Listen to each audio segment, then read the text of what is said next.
लड़का 2.5 साल तक नदी की धारा में बहता रहा, लेकिन अचानक एक लकड़ी के तने ने उसे पानी में गिरा दिया। उसी समय एक लोहार तलवार बना रहा था। उसे उम्मीद नहीं थी कि तलवार इतनी तेज निकलेगी। लोहार खुशी से 5 साल के बच्चे की तरह हंस पड़ा, लेकिन उसे खुश होने का ज्यादा वक्त नहीं मिला। तभी नदी से बच्चे के रोने की आवाज आई। लोहार ने तुरंत तलवार फेंक दी और दौड़कर बच्चे को पानी से खींचकर बाहर निकाला। बच्चा बहुत आभारी हुआ।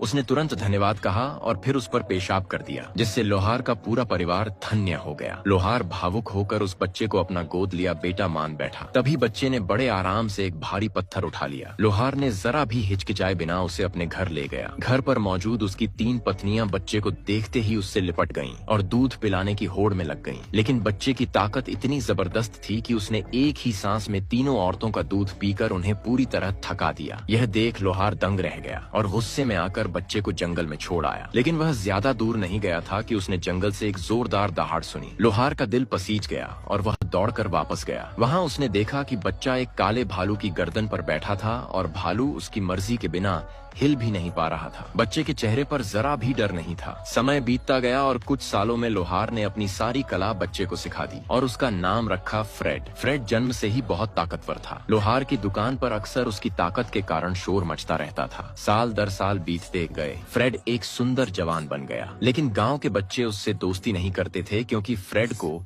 अपनी ताकत का अंदाजा नहीं था। खेलते खेलते वह बच्चों को गलती से मीलों दूर फेंक देता था, इसलिए सब उससे डरते थे। इतने सालों में उसका सिर्फ एक दोस्त बना एक छोटा सा सफेद सुअर। फ्रेड जानवरों से बात भी कर सकता था, इसलिए वह सुअर ही उसका सबसे अच्छा दोस्त था। एक दिन फ्रेड ने गलती से एक बच्चे को चोट पहुंचा दी, जिससे उस बच्चे के माता पिता नाराज होकर लोहार के पास पहुंचे। लोहार समझ गया कि फ्रेड का यहाँ रहना सही नहीं है। उसने फ्रेड से कहा कि उसे दुनिया घूमनी चाहिए। गुस्से में फ्रेड ने घर की दीवार पर हाथ मारा और पूरा घर टूट गया। अब तो उसे जाना ही पड़ा। जंगल में घूमते हुए फ्रेड की नजर एक खूबसूरत लड़की पर पड़ी और वह उसे देखते ही दीवाना हो गया। फ्रेड उससे नाम पूछने ही वाला था कि एक सैनिक ने उसे रोक दिया। तभी फ्रेड को पता चला कि वह लड़की असल में एक राजकुमारी है। घर लौटकर फ्रेड ने यह बात लोहार को बताई और तय कर लिया कि वह उसे पाने के लिए शहर जाएगा। गांव के लोग खुश हुए कि अब वह चला जाएगा। वे तो बस पटाखे छोड़ना बाकी समझ रहे थे। विदाई के समय लोहार ने अपनी पुरानी तलवार उसे दी और कहा कि वह कभी वापस न आए। फ्रेड ने उसे गले लगाने की कोशिश की, लेकिन उसकी ताकत इतनी ज्यादा थी कि लोग डरकर अपने अपने घर में छुप गए। फ्रेड अकेला शहर की ओर चल पड़ा, लेकिन उसका छोटा सुअर उसके साथ रहा। समस्या यह थी कि फ्रेड को पता ही नहीं था कि शहर किस दिशा में है। तभी उसे एक चालाक चूहा मिला, जिसने कहा कि शहर तो उस खतरनाक खाई के पार है। फ्रेड सीधा दौड़ता हुआ खाई की तरफ गया, लेकिन किस्मत से वह एक पेड़ की डाल पर फंस गया और बच गया। आखिरकार वह शहर के दरवाजे तक पहुंचा, पर सैनिकों ने उसे रोक दिया। फ्रेड ने शांत रहने की कोशिश की, लेकिन गलती से दरवाजे में बड़ा सा छेद कर दिया।